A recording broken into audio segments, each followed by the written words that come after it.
with the questions, and I am going to start with the gentleman from Missouri, Dr. Onder.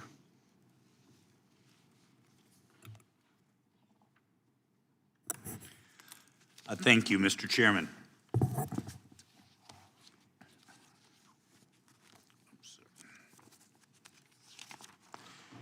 So over the past decade, federal agencies and infrastructure operators have embedded software-driven electrical equipment throughout America's roads, ports, rail systems, and power networks. Through this rapid modernization, we have quietly opened a dangerous national security vulnerability. Foreign manufactured hardware now sits at the core of systems that keep the American economy running and the military moving. Nowhere is the threat more acute than in the power sector. Chinese-made inverters, batteries, and transformers have become foundational to the power grid and critical infrastructure. The components are designed, built, and in some cases remotely controlled by firms operating under the authority and influence of the Chinese Communist Party. As a result, the CCP is increasingly positioned to monitor, disrupt, or manipulate the infrastructure that underpins U.S. commerce, public safety, and national defense. Mrs. De La Brea, can you explain why it is inherently dangerous for U.S. roads, ports, and rail systems to rely on electronic components manufactured in China, particularly when those components are embedded deep inside operational systems? Yes, there are three main reasons from the informational perspective. The first is that those components give China access to critical American information. Who is traveling, where, when, how. That's like a personal privacy risk, but it's also a strategic asset. We're in a competition where data is the new oil. Data is the single most dominant resource in the great power competition with China. If Beijing has full information on our society, that's how it can target all of its attacks. That's thing number one. Thing number two is China can shape information.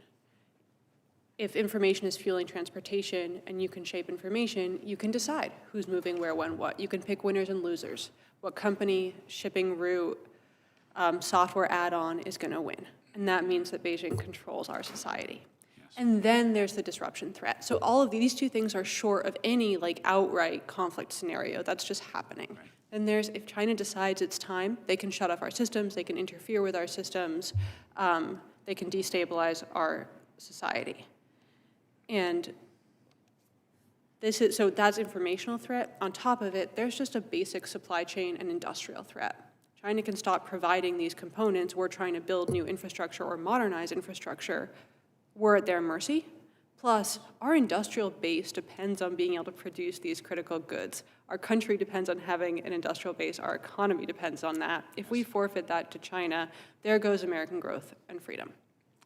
So what categories of U.S. infrastructure, like EV charging stations, tolling stations, rail signaling, port cranes, traffic management systems, currently depend on foreign manufactured electronic hardware? And I'm afraid you're going to say all of the above. All of the above. Okay. And at so many levels, too, that we aren't aware. You mentioned inverters. No one's talking about inverters. Right. That's a huge risk to the grid. So all of those sectors, every sector, data centers, optical transceiver, we're building them at rapid scale. Optical transceivers are necessary for data centers. We increasingly depend on those for so many other industries. What if China shuts those off?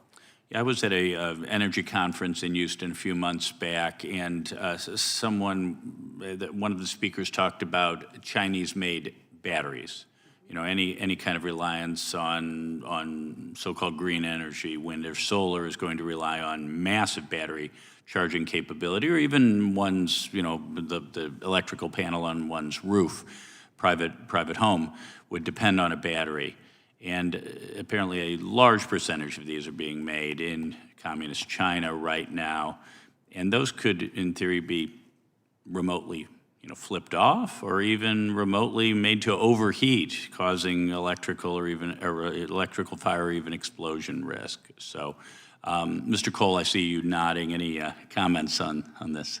Congressman, I was just discussing with the other witnesses before the hearing that there are virtually no cybersecurity standards around electric vehicles as a category, right. Whether that be batteries that can communicate directly, perhaps with China, or other cybersecurity standards of the self-driving components of the vehicles. You can imagine a world where the United States is trying to mobilize for a conflict and suddenly EVs are blocking roads, Yeah. states, cities. It's frightening. Thank you. I yield back.